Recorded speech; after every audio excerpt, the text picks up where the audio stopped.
Good morning, everybody. It is January 2nd, 2024, 9:12 a.m. Central Standard Time. It's time for another episode of Slightly Early, Slightly in the Morning. How do you like your coffee? With a little bit of slightly biased? That fucking sucked. All right, a pretty busy slate of games last night, a pretty interesting slate of games. If you're watching this on YouTube, you can check out this live on playback.tv/slightly biased every morning at 9 a.m. Central Standard Time. And if you're watching this on playback.tv right now, you can check out the VOD of this over on the Slightly Biased Clips channel. Okay, let's just get right into it because there was enough interesting stuff around the league yesterday that I don't really want to start with the Mavericks getting their asses handed to them by the Utah Jazz. But I do kind of want to start with it just because I still woke up with a terrible taste in my mouth from this game. I just did, and some of the concerning stuff from this team rears its ugly head yet again. The Timberwolves Knicks, this was a great game, a great win for the Knicks in OG's debut. Raptors Cavs, I didn't watch much of this game. I'm going back and watching this game here in a bit to make a video about it.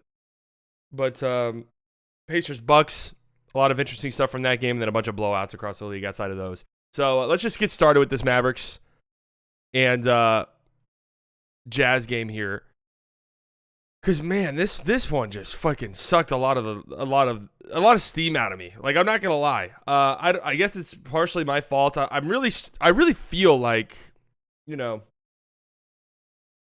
really feel like this team can go on a run in the second half. I think they're poised to do it. They're starting to get a little bit healthier. I don't know what's going on with Dante Exum, but they're starting to get a little bit healthier. I do think they're poised to go on a second half run. So I guess I was looking forward to that, and maybe I just got my hopes up a little bit too high in this game. Now, I want to start. I said this at the start of my stream last night. The Jazz have been really solid lately.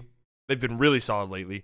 They're 10-5 at home, and I believe after last night, they're 8-3, I think, in their last 11 games or something like that. So they've been playing much better basketball as of late. So it's not like you just lost to, the Pistons. It's not like you just lost to the Wizards. You lost to a team that's been playing really well, right? However,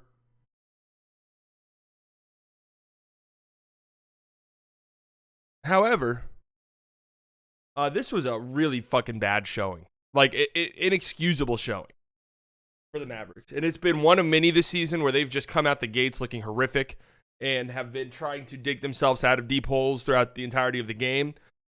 This was mainly a problem earlier in the season. I think they've been a little bit better about it lately, but Jesus Christ, man. Listen, the effort, the attention to detail is so bad with this team sometimes, and that falls on coaching. Ultimately, it does. Like, if you're the coach of the team, your players can't keep showing up like this. If the team's unprepared, if the team doesn't look ready to play, that falls on the coach ultimately. But, at a certain point, the players need to look in the mirror too. Like, it's not like it's 100% on the coach's fault. It's not 100% the coach's fault. At a certain point, the players need to look in the mirror. You're professional basketball players. You're in the NBA. You're in the most competitive league in the world, right? You can't show up sleepwalking every other fucking game. At a certain point, you need to come ready to play. It's funny because a team like the Jazz are perfectly built to beat the Mavericks. Like, if you're a slow, ISO-heavy team, the Mavericks will do a pretty good job against you defensively. Like, they got decent enough one-on-one defenders. Like, Luka himself is pretty solid one-on-one. They got a pretty good shot blocker, so if the game is slowed down and he's able to help, he can help. But teams like the Jazz, Istog pointed this out, who are just like really bad one-on-one teams but move the ball around a bunch, and there's a bunch of off-ball action. Those teams will decimate the Mavericks because think about the Sacramento Kings, the Thunder. Those teams move the ball around a bunch, right? They move around. They set screens.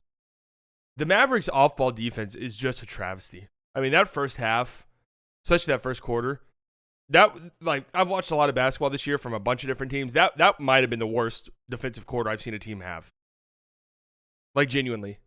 I don't know if I've seen a team play worse than that defensively in a quarter of basketball this season. It was that bad.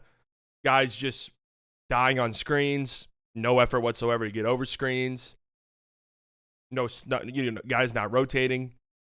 Players being left wide open because why? I don't really know. We have guys like helping off of shooters for absolutely no reason whatsoever. Like the team just looked like they had no idea what, like they just, it looked like they were a pickup basketball team that was playing together for the first time. But they had all been playing throughout the day, so they're all tired and they don't really give a shit anymore. Like that's what it looked like.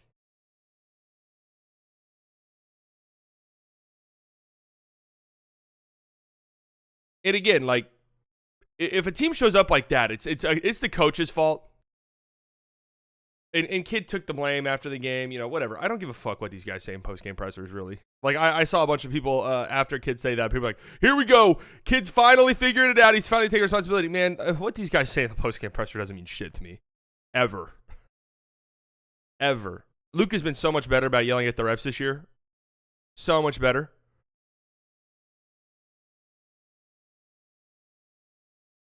But during his like peak terrible yelling at the refs all the time, he used to say in the presser all the time that he would stop doing that, and he didn't. So, I don't care really what is said in the post-game presser.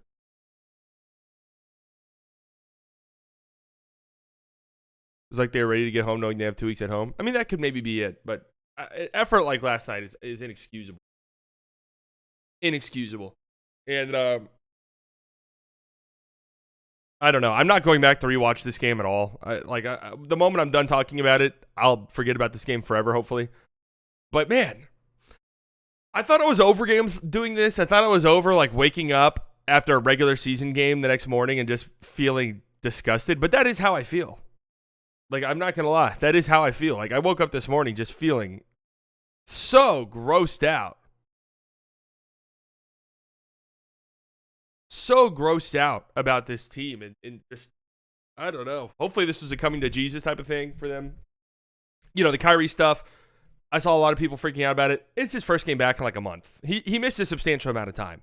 So I didn't really expect Kyrie to go crazy last night. I'm not like ringing the alarms. I'm not sounding the alarms because he had a not so great game in his first game back. I mean, that shit happens all the time. Like I don't. Call me in a couple of weeks if it's still pretty bad. Before the game, you said you felt a big run coming. Yeah, I mean, I thought I felt something coming. I did. We should have known when Fontecchio had 4 open threes right at the bat. Yeah, and look, I guarantee you if you go back and you look at those plays, a lot of them were Luka. Like, that's just, a lot of it was Luka. It is what it is. A lot of it was Luka. It kind of goes back to me, the quad thing. If it's that bad where he can barely move, then he needs to not be playing. He had a nice game. The playmaking was fine. I saw somebody say this. I don't know if it was on Twitter or what, but it was so true. 14 assists is like a high assist game for Luka, but he's had much better playmaking games than this. Like, he's had better 6 assist games playmaking wise. Where it was like 14 assists, but it didn't feel like he had that, masterful, almost like all-time great level playmaking performance. What do you think about recent trade rumors? I don't think there's any real sustainable trade rumors for the Mavericks besides they checked in on Siakam. I guarantee you a bunch of teams checked in on Siakam. Like, that's not a trade rumor to me. The Mavericks, in my books, the Mavericks have not been involved in any actual substantial trade stuff. I don't care about them supposedly having interest. Like, to me, that doesn't really matter.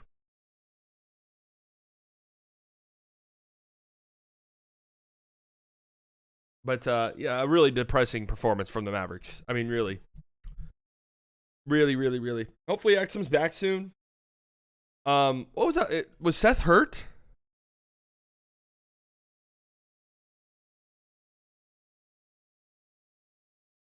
Seth's minutes have been confusing to me. I must say. Hardy's younger, so I think they're just trying to, get him some run. Which is why, again, I keep trying to remind myself, as well as everyone else, that this feels like it could be a process type of year. Cuban came out in an interview like a few days ago, saying that the team is better than he thought they would be. It's like, they're 19 and 15. Like, they're 4 games ahead above 500. Like, that's better than you thought they would be? Oh, okay.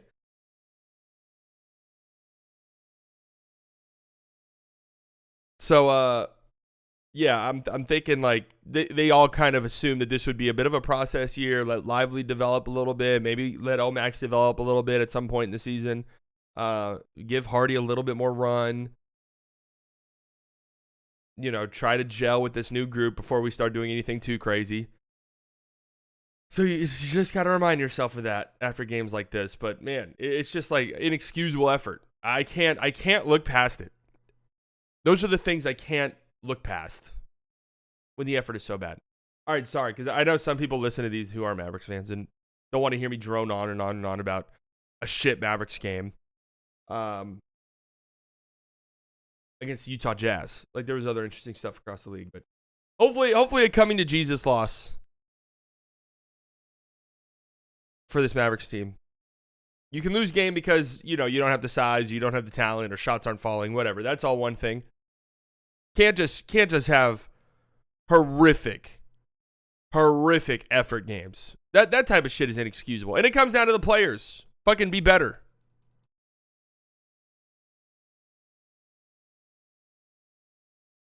Yeah, it's on the coaches, but come on, man. The players at a certain point have to look in the mirror and realize they're professionals. All right, some of the other stuff around the league. Let's just get over some of the games that I didn't watch or didn't pay a lot of attention to. The Pistons, after snapping their winning streak, go back to looking like absolute and total dog shit. They've been playing a lot better lately. I thought even in the lead up to snapping their losing streak, I thought they put together some pretty solid performances that they could be proud of. But they get absolutely dismantled by the Houston Rockets. Cade Cunningham has 6 points. Okay, honestly, didn't watch a second of this game. Won't try to speak on it. I don't know anything that happened in this one. The Clippers beat the Heat. Clippers, man, they're good. They're damn good. The Heat are just beat up to hell. Starting 5 of Jamal Cain, Bam Adebayo, Kyle Lowry, Tyler Hero, Jaime Jaquez. They're one of the more hurt teams in the league, so they need to get healthy. Jimmy didn't play in this game, and he's just kind of had a weird foot injury and hasn't really looked that great, even when he has played recently. So they need to get healthier. I'm still a big believer in them. I think they'll be fine. The Clippers are a really good team. That's kind of what it boils down to. The Clippers are him collectively. Jimmy not taking the regular season seriously is so annoying. Hey, it's worked for him. It has worked for him. Suns blow out the Trailblazers. What is that now? 4 wins in a row for Phoenix after what looked like a potential season-defining loss on Christmas night against the Mavericks. They have rallied off 4 wins in a row. Granted, the Rockets in Houston, that's a pretty solid win. Hornets are trash. Blazers are not very good. Magic, that was a pretty impressive win. I was watching that. Granted, the Magic just couldn't shoot. This game was from a few nights ago. The Magic, 32% on threes. I need to see what that number was in the fourth quarter. It felt like 0. But maybe the Suns are figuring it out a little bit. I mean, what's been their main problem? Playing against winning teams. So we'll see. But Bradley Beal's been pretty solid the last few games. And yeah, they had no KD in this one either. So a nice, impressive team win. Bobo got some run. 11 minutes. How about that? Ball don't stop said Bobo needs to play more. And look at that. He did. So there you go. Raptors in RJ Barrett, Emmanuel Quickley's debut. The Raptors get a win. What's the interesting stat here for me? Well, Siakam goes off. But Jakob Poeltl, 14 points, 11 rebounds, 3 blocks, 5 of 8. If I had to guess, that was probably his best game of the season for the Raptors so far. He's been horrible. I mean, he's been absolutely terrible. But I would have to imagine that's been Poeltl's best game this year. Going back to a season ago, after they traded for Jakob Poeltl, when he had some solid games for the Raptors, it was the connection he had with Fred VanVleet, which was pretty impressive. So for a pick and roll center, playing without a point guard, as you can imagine, probably really fucking tough for him. So I think I'm interested to see how Emmanuel Quickley unlocks things for Jakob Poeltl. I'm interested to see with like another legitimate guard added to the team, How does that affect Jakob Poeltl's game? Siakam had 36. Again, I'm not going to talk too much about this because I think I'm going to do a video on this game in a bit. Talk about Siakam. But a great game for Pascal. Scotty was good. RJ, 6 of 12. Hey now. RJ blossoming into like a Canadian star on a Canadian team would be a pretty fun storyline. I don't think he'll do it. Like, hey, I just got to be honest. I got to be brutal. I don't think it's going to happen. I don't think he's got it in him. But it would be pretty sick.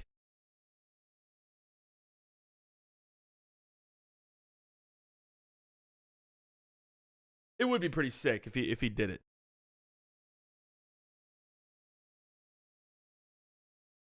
Have the Cavs lost every game since they beat the Mavericks? Classic.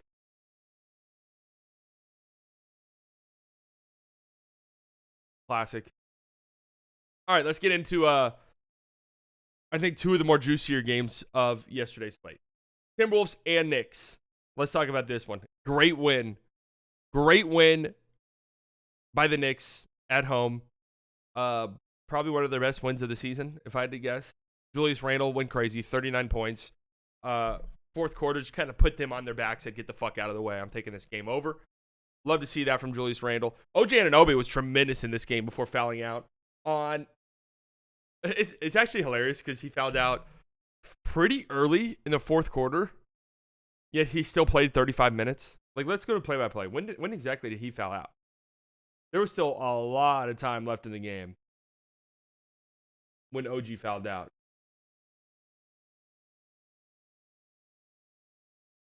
Oh, never mind. 4:32 left. Oh, wait. No, I'm sorry. It was even... Wait, am I looking at the third quarter? In my brain, he fouled out way before this. But okay. Either way. Yeah, OG fouls out with 4 minutes left in the game. Still got 35 minutes. Was on his way to nearly 40 minutes in his debut with the Knicks. Yeah, the 6th foul call was terrible. I actually thought that if I were a Knicks fan, I'm not like super pumped up about the officiating of that game. But then I went and looked at the Timberwolves subreddit, and they were mad at the officials as well. So, okay, whatever. Anyways, a nice win for the Knicks. I thought OG was really good. Julius Randle, again, just put them on their back. He's still capable of games like these, and it's pretty impressive. And I thought they did a great job defensively. This is why I got a lot of shit from Timberwolves fans for my placement of them in my power rankings outside of the true contenders tier. But it is games like this one where I'm just like, yeah, I don't know. I don't have like the Thunder pop to me. Like when I watch the OKC Thunder, they pop. They jump out at the screen at me sometimes where I'm like, holy shit, is this the best team in the conference? Like, they're that good. The Timberwolves have moments like that, but then they also have moments where like their offense is so disgusting and Cat's foul baiting. He's got Jalen Brunson on him, and instead of just attacking, he's gonna foul bait and try an elbow jumper, flopping all over the place, not getting a foul call.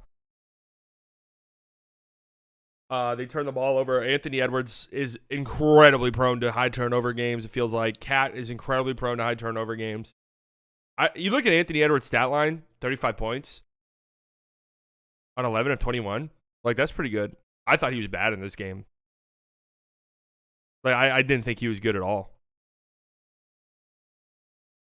Especially down the stretch.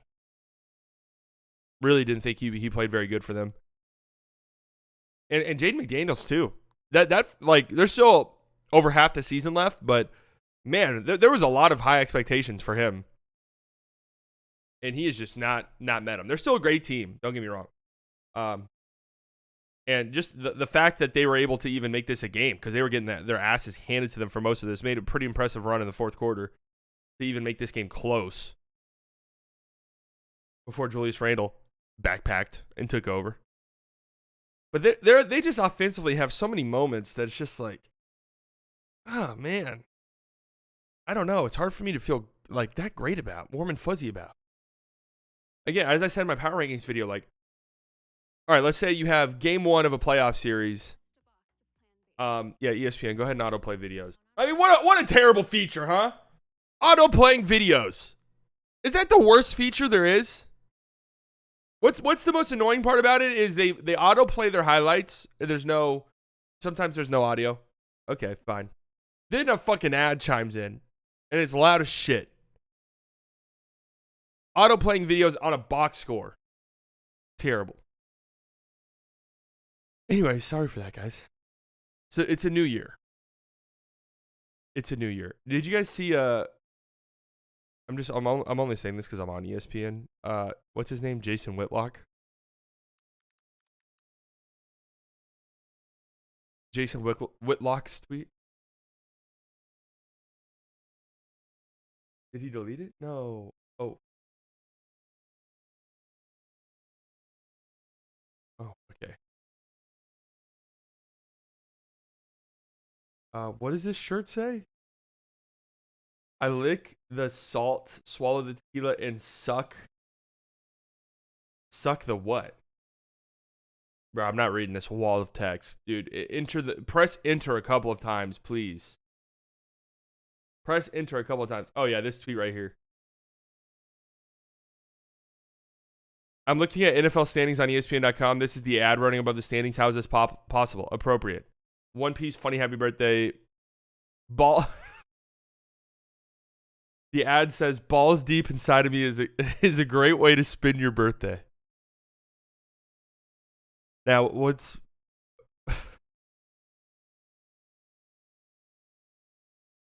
is funny about this, obviously, is the fact that these are targeted ads. So ESPN, the ads that they run are targeted. Now, I will say, we've had funny jokes about this before on our streams, but I don't understand. I think the targeting's a little bit off because I get bombarded usually when I'm on ESPN for some reason with Cole Haan shoe ads. Don't own a fucking pair of Cole Haans. Maybe owned a pair 10 years ago. Well, don't foresee myself buying a pair of Cole Haans anytime soon. So I haven't researched Cole Haans. Like, the targeting is a little sideways, but it is always funny when people share shit like this of their targeted ads. Balls deep inside of me is a great way to spend your birthday. And then they always tweet like, "What?" It's like the same thing when people yell at like TikTok for their For You page. It's like, man, it's called the For You page. Anyways, that's pretty. Got derailed. What were we talking about? Oh yeah, the Timberwolves. A nice win for the Knicks. I like what OG brought to the table. Really, I do. They still need to back up big badly. Precious Achiuwa is just terrible. He's just terrible. I was watching it. He's horrible. God bless him. I know that there was some Knicks fans who thought, innocently enough, that, hey, Precious could be our backup big now. No. He's horrible. He's a disaster. Only 9 minutes, and he was bad in all 9 of those minutes. So they need somebody because Hartenstein can't be playing 39 minutes. That is just absurd. That's absurd, especially for a guy who plays, with as much energy as he does as a big. He can't be playing 39 minutes. That's just egregious. Honestly, feels like both sides won that trade. Yeah, very well could be the case. Very well could be. I love those type of trades. You don't really see them anymore. Just player for player. A second-round pick, but it's just going to be players for players. There's something fun about those trades to me. Very, 2000s, I feel. Back before teams realized, wait, we could trade 5 fucking first-round picks in a trade? Before teams realized, wait, I could have 20 first-round picks if I blow my roster up? Trae Young for Luka was the last one? No, that one wasn't even a player-for-player trade. That was a draft pick for draft pick trade. That was a draft pick for draft pick trade. That also included a future first.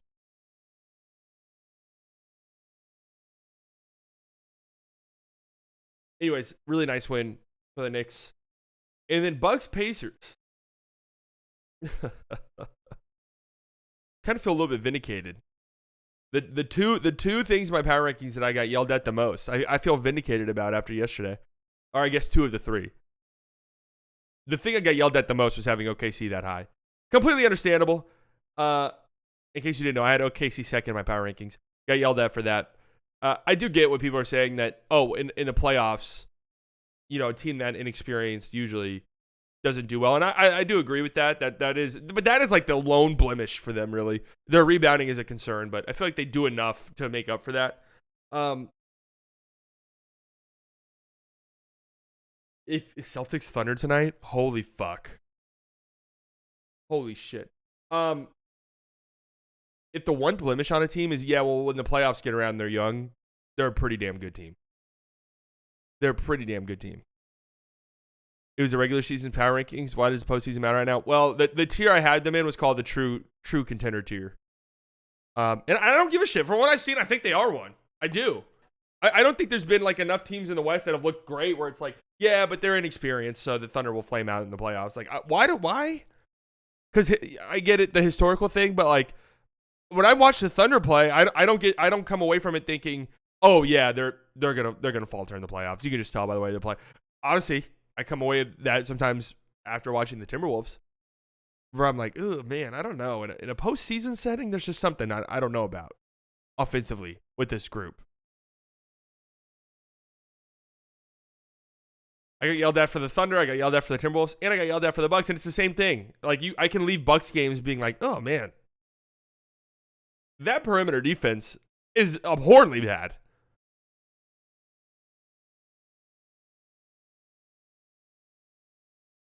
Like, wow, that is just terrible. How bad that is.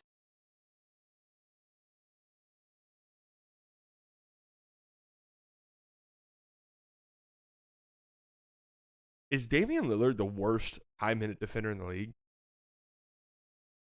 Like, fuck being like the worst star-level player defensively. He probably is that.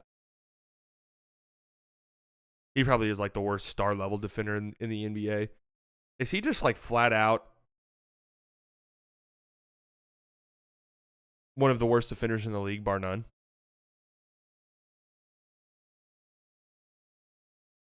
Because it's really bad. And I'm telling you, man, like I think, hold on, let me find this clip that was going around on Twitter. Shocking stuff defensively. Just ignore the caption here. I just want the video. Dame defense is what y'all swear Harden's defense be. Thank you for the emoji.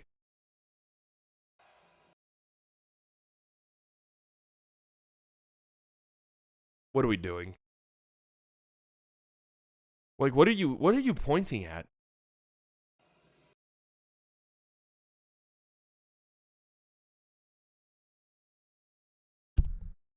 He's wanting help to come. Dude has his head turned to the ball handler for like a full second.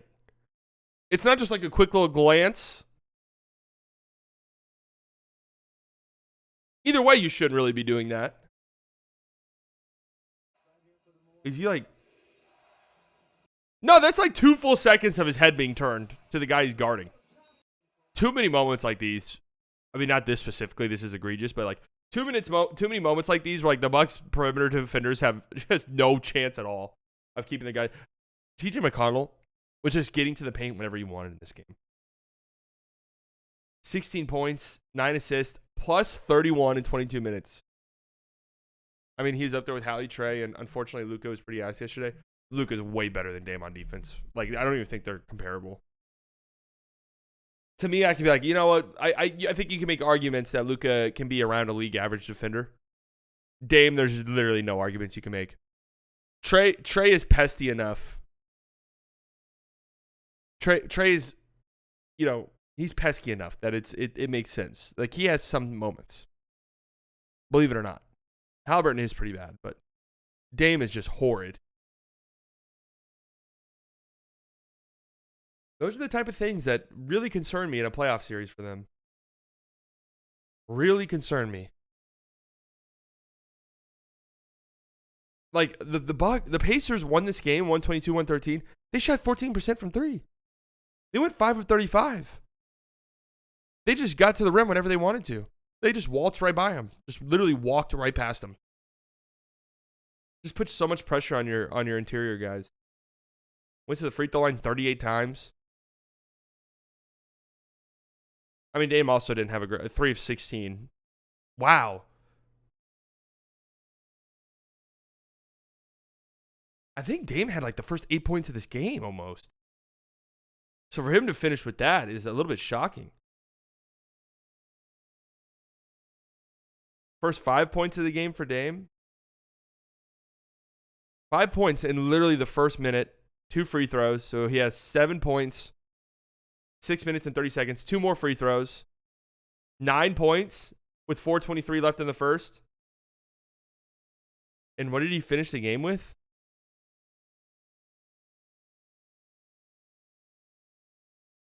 9 points in the first quarter. He scored 4 the rest of the game. How about in passing? Discord bothers me. He's a good passer, not a great playmaker. No, he's a pretty good playmaker.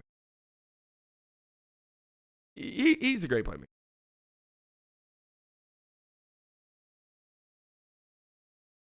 Anyway, these are the things that concern me. I mean, the shit shooting game for Dame, whatever. Those will be rare.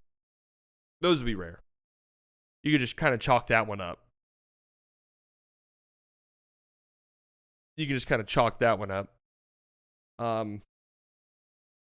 The defense, though, is so bad. So bad. I'm not concerned as long as his offensive production is good because their paint defense is one of the best, in my opinion. If they're going to lose, the other team has to beat them from three-point line. Always been the case for the Bucks. Yeah, but the Pacers just went 5 of 35 from 3.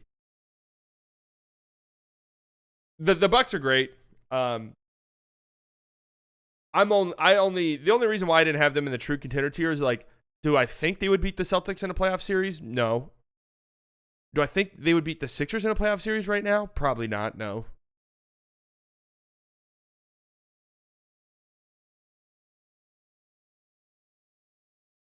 So that's kind of where I have it at. Give me Giannis over Embiid in a series. It'd be a good series. It's really hard to separate the Sixers from what they've been in the playoffs every year because they are really, really good. They are a really, really good team. Everything that they've done this year tells you that, hey, this is a championship level team. This is a championship level team. Yet you can't escape the, well, I've watched them in the playoffs every year of the Embiid era.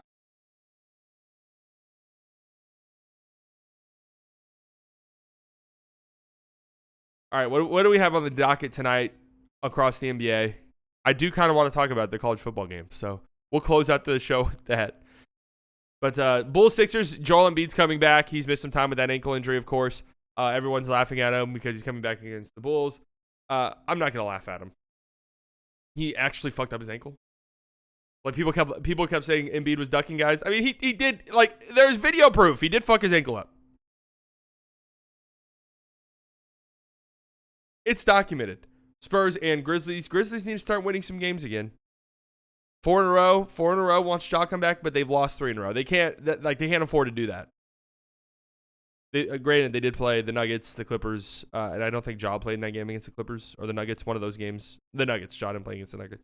The Kings.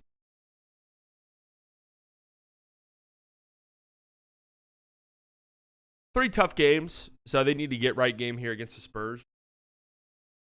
And this is like with the hole you dug yourself before Ja came back from suspension. These are like actual must-win games for you. If you have any hope whatsoever of clawing your way back into, like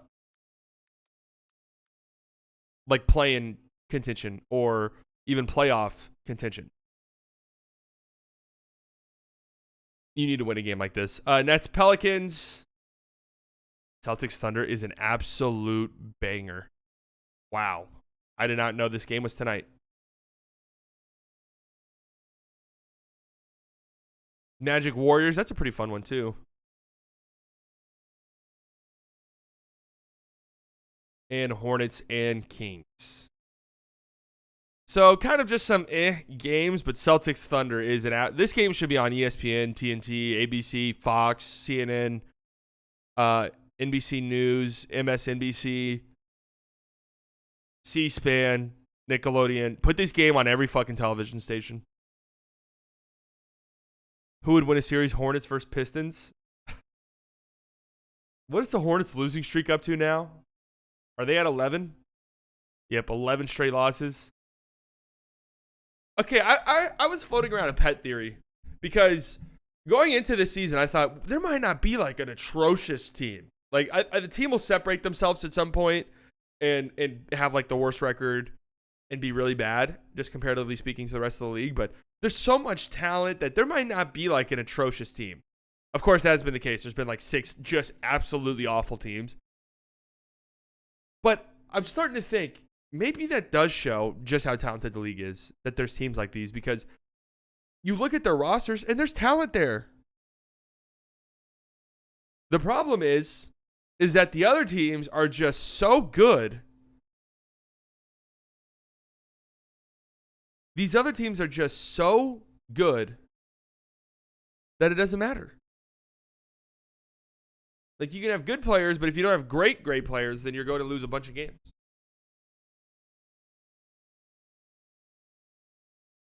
So maybe it does help. All right. Since we were just talking about the Grizzlies and Ja Morant, this is a nice little segue to the college football games, too.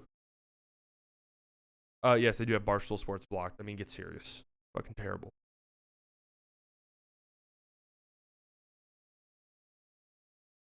Quinn Ewers dance.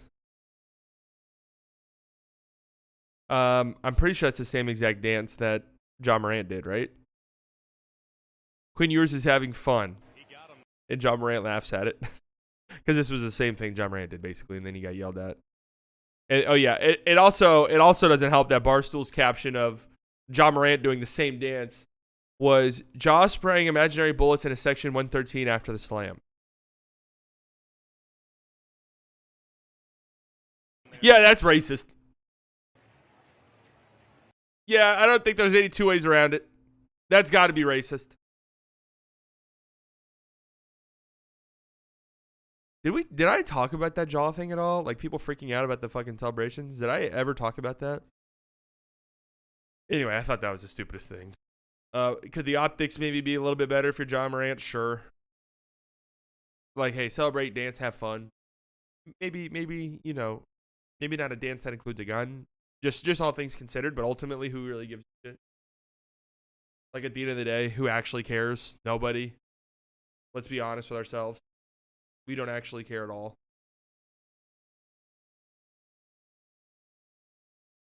Yeah, but both games are in New Orleans where the dance is from. True. If no one spoke about it, no one would have noticed or cared. Nah, fuck it, let Ja do it. Yeah, that's what I'm saying. I don't care that Ja did that at all. Like, people are saying he didn't learn, he needs to be suspended again. It's like, dude, get serious.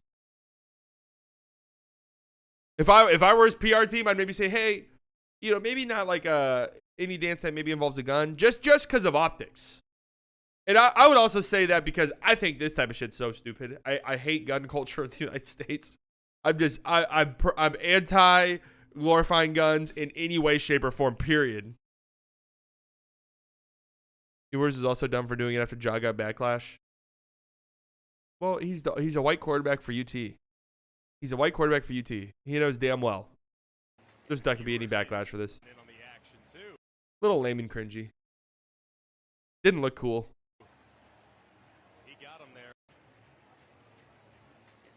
Yeah. Yeah. The college football games were tremendous yesterday. I got to give it up. They were really, really fun. They were really, really fun. I didn't watch the entirety of the Texas-Washington game because, unfortunately,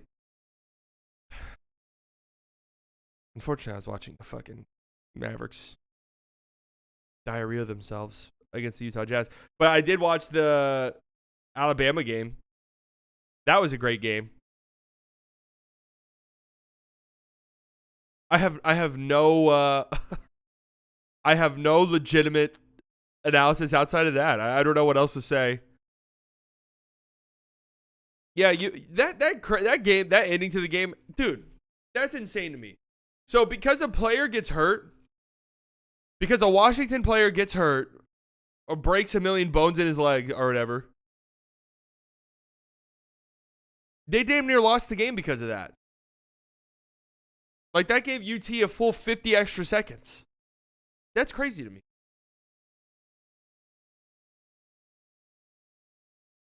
Is there a reason why they do that? Like, why does there have to be a timeout right there where the clock stops? Injury stops the clock. So can't the defense just fake an injury if they need time? Or is it only when an offensive player? Okay, so if the offense doesn't have a timeout, why don't players just fake injured after every play?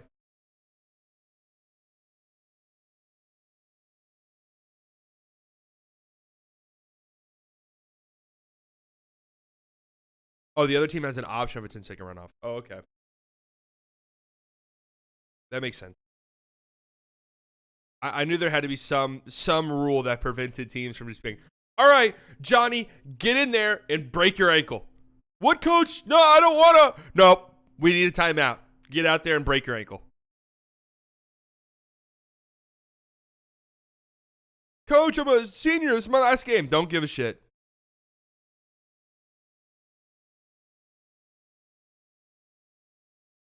Oh, this was a wild game. I feel good. I got to be honest with you. My hater agendas, I have no stake in college football whatsoever. I don't even watch my team, the team that I'm my alumnus, my alumni. I don't even watch them. They did win though. Shout out to the Red Raiders. Can I say an unpopular opinion? Or maybe this is popular. I don't know. I don't follow college sports, so you guys tell me if this is popular or not. Get rid of half of these fucking games. Should 6-6 Howard be in a bowl game?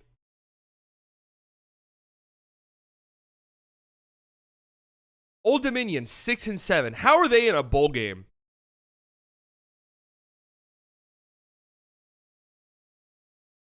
I've like caught bits and pieces of some of these games just kind of like in passing. Wow, I don't know. I don't know if there's a worse sporting thing. There's no way people actually enjoy this, right? I feel like bowl season used to be a little bit better, but like these bowl games are atrocious. They are really bad. They are all really bad. I mean, look at the scores of these games: 59-10, 14-7. Wow. Texas State and Rice. What are we doing? If you watch that game, you're a sicko. I respect you. That's the same as like watching the Hornets versus the Nets.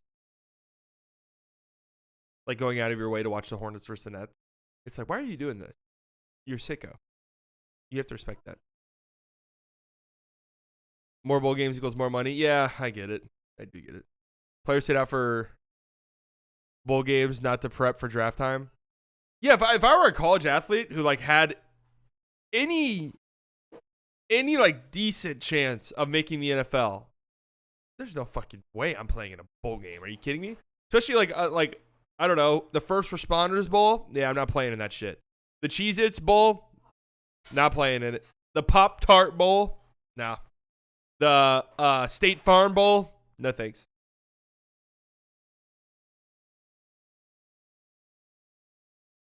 The Tech Deck Bowl, nah, not playing in it. Chick-fil-A Bowl, not playing in it.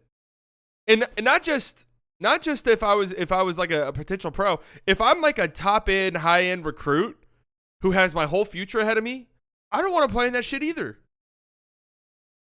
Like if I were a freshman who's supposed to be really good, am I risking tearing my Achilles in an absolutely meaningless bowl game? No. Do players do that? Do like freshmen sit out? Because I knew Florida State had like 40 players out or something crazy like that.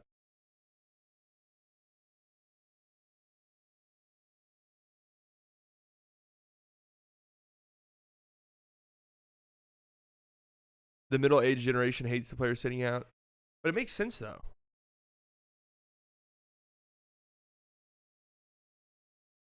It makes sense. I'm trying to like... It would be like if the NBA had a consolation bracket at the end of the season. Like all the teams that didn't make the playoffs, hey, you guys are going to play in like a little tournament at the end here just to see who the best of the rest was. I don't want my guy playing in that shit. I don't want my player playing in that. Are you crazy? With NIL money, I understand why they are mad. Yeah, but with NIL money means that these players aren't risking losing NIL money because they tore their Achilles playing in the State Farm Bowl. I mean, that's just the reality.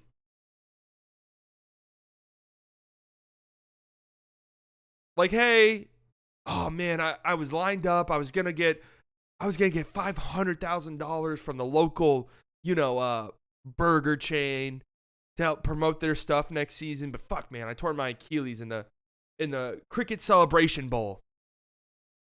I tore my Achilles in the Cricket Celebration Bowl, and now my career's probably over, and I'm not getting that NIL contract.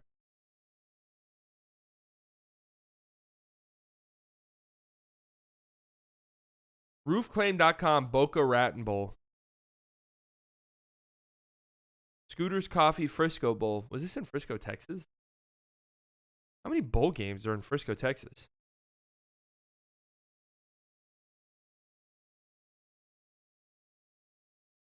The devil's advocate position is why play any game because there's always a risk of injury. Yeah, that's true. Lockheed Martin Armed Forces Bowl.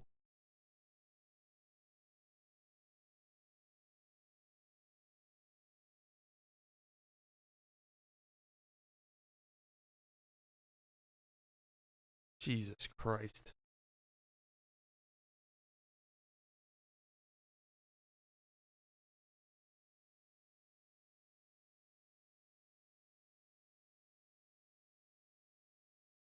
Unbelievable. Military Bowl.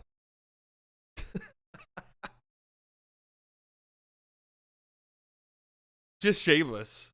Honestly. Like, they're just absolutely shameless.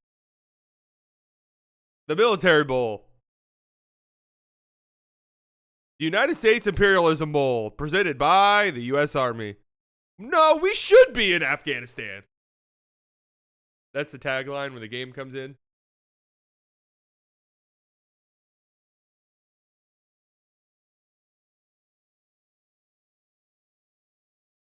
Military Bowl is just hilarious. Because at least they could say in the Lockheed Martin Armed Forces Bowl, Air Force is in it. Because, Air Force is the one, I think, responsible for the drones that fly over innocent women and children and men's villages. So at least they got that going for them. The Military Bowl is just like, the Military Bowl! Featuring, who the fuck was in that game? Virginia Tech and Tulane. Oh, man. That's hilarious to me. The Military Bowl. Oh, the Barstool Sports Bowl. You're telling me they can't cut these in half?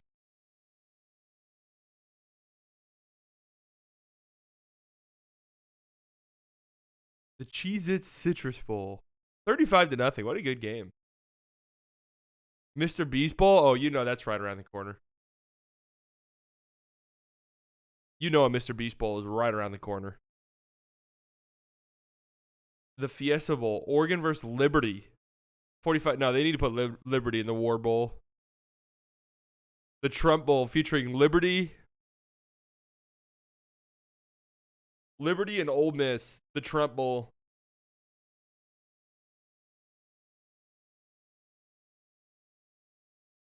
I can't get over Military Bowl. That is so funny to me. Just the Military Bowl. Yeah, there's no... I mean, Army versus Navy being the Military Bowl would be one thing. Tulane versus Virginia Tech. Slightly biased Baloney Bowl. You're baloney. All right, guys. That's all I got.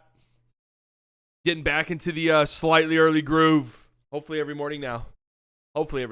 Usually I have more to say when the Mavericks don't play because I actually spend more time and energy watching other teams play. Fuck, man, that Mavericks game just sucked the life out of me. It really did. That one stung. Michigan or Washington next Monday? Got to be Michigan, right? What's the line of that game? Do they have one yet? Got to be Michigan. I'm gonna guess. I'm gonna guess. I don't know it. I'm gonna guess Michigan is an 8.5 point favorite. 4. Okay, never mind. I think Michigan wins. Don't really care. My hater agendas are already fulfilled. Alabama loses, thank God. Texas loses, thank God. I'm just happy both of those teams have lost. What happens next doesn't really matter to me in any real significant way. Okay, if you guys are watching this on YouTube, you can catch that live on playback.tv/slightlybiased every morning, 9 a.m. Central Standard Time. And if you're watching this right now on playback.tv/slightlybiased and you missed part of the stream, you can catch out. You can catch out. You can catch up with a full VOD over on the Slightly Biased Clips channel. Okay?